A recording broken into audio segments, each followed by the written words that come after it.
ಹೊರ ರಾಜ್ಯಗಳಲ್ಲಿ ಹೆಸರಾಂತ ಆಗಿರುವಂತ ಕೆಂಪೇಗೌಡ ಏರ್ಪೋರ್ಟ್ ನಲ್ಲಿ ನಾವಿದ್ದೀವಿ. ಏನು ಇಂಡಿಗೋ ವಿಮಾನಗಳ ಒಂದು ಪ್ರಯಾಣ ರದ್ದಾದ ಹಿನ್ನೆಲೆಯಲ್ಲಿ ಖಾಲಿಯಾಗಿ ಕಾಣಿಸ್ತಾರಂತ ಒಂದು ಅರೈವಲ್ ನಾವು ನೋಡ್ತಾ ಹೋಗೋಣ.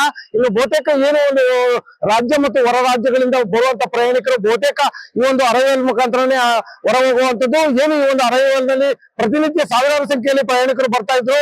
ಈಗ ಯಾವುದೇ ಪ್ರಯಾಣಿಕರು ಬೆರಳೆಣಿಕೆಯಷ್ಟು ಪ್ರಯಾಣಿಕರು ಮಾತ್ರ ಈ ಒಂದು ಭಾಗದಲ್ಲಿ ಬಂದು ಹೋಗುವಂತ ನಿಟ್ಟಿನಲ್ಲಿ ಒಂದು ಅರೈವಲ್ ಸಾಕ್ಷಿ ಆಗುವಂತದ್ದು. ಇನ್ನು ಈ ಒಂದು ಭಾಗದಲ್ಲಿ ಹೆಚ್ಚಿನ ಪ್ರಮಾಣದಲ್ಲಿ ಏನು ಈ ಒಂದು 6 ದಿವಸಕ್ಕೆ ಒಂದು ಇಂಡಿಗೋ ವಿಮಾನಗಳ ಒಂದು ಹಾರಾಟ ಸ್ಥಗಿತಗೊಂಡ ಹಿನ್ನೆಲೆಯಲ್ಲಿ ಈಗ ಒಂದು ಪ್ರಯಾಣಿಕರಿಲ್ಲದೆ ಬಣಗಾಡುವಂತ ಸ್ಥಿತಿಗೆ ಒಂದು ಅರೈವಲ್ ನಿರ್ಮಾಣ ಆಗಿರುವಂತದ್ದು. ಇನ್ನು ಈ ಭಾಗದಲ್ಲಿ ಏನು ನಾವು ಒಂದು ದೃಶ್ಯಗಳನ್ನು ನೋಡ್ತಾ ಹೋಗೋಣ.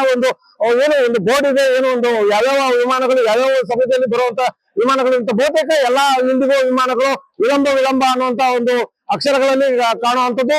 ಇನ್ನು ದೊಡ್ಡ ಮಟ್ಟದಲ್ಲಿ ಏನು ಒಂದು ಅಂತಾರಾಷ್ಟ್ರೀಯ ವಿಮಾನ ನಿಲ್ದಾಣಕ್ಕೆ ಖ್ಯಾತಿಯಾಗಿರುವಂತಹ ಕೆಂಪೇಗೌಡ ಅಂತಾರಾಷ್ಟ್ರೀಯ ವಿಮಾನ ನಿಲ್ದಾಣದ ಒಂದು ಟರ್ಮಿನಲ್ 1ರಲ್ಲಿ ಬಹುತೇಕ ಎಲ್ಲ ಖಾಲಿಯಾಗಿ ಕಾಣ್ತಾ ಇರುವಂತದ್ದು. ಇನ್ನು ಈ ಒಂದು ಭಾಗದಲ್ಲಿ ಹೆಚ್ಚಿನ ಪ್ರಮಾಣದಲ್ಲಿ ಪ್ರಯಾಣಿಕರು ದಿನನಿತ್ಯ ಬರುವಂತ ನಿಟ್ಟಿನಲ್ಲಿ ಹಾಗೂ ರಾಜ್ಯದ ವಿವಿಧ ಮೂಲೆಗಳಿಂದ ಬರುವಂತ ಪ್ರಯಾಣಿಕರು ಕೂಡ ಈ ಒಂದು ಟರ್ಮಿನಲ್ ನಲ್ಲಿ ಹೊರಬರುವಂತದ್ದು. ಈ ಟರ್ಮಿನಲ್ ನಲ್ಲಿ ಇನ್ನೂ ಹೆಚ್ಚಿನ ಪ್ರಮಾಣದಲ್ಲಿ ಒಂದು ಪ್ರಯಾಣಿಕರಿಲ್ಲದೆ ಒಂದು ನೀರಸ ಪ್ರತಿಕ್ರಿಯೆ ಕಾಣ್ತಾ ಇರುವಂತದ್ದು. ಒಟ್ಟಾರೆಯಾಗಿ ಪ್ರಯಾಣಿಕರಿಲ್ಲದೆ ಒಂದು ಟರ್ಮಿನಲ್ 1 ಅರೈವಲ್ ಕಾಣ್ತಾ ಇರೋದು ಗೋಚರಿಸ್ತಾ ಇದೆ.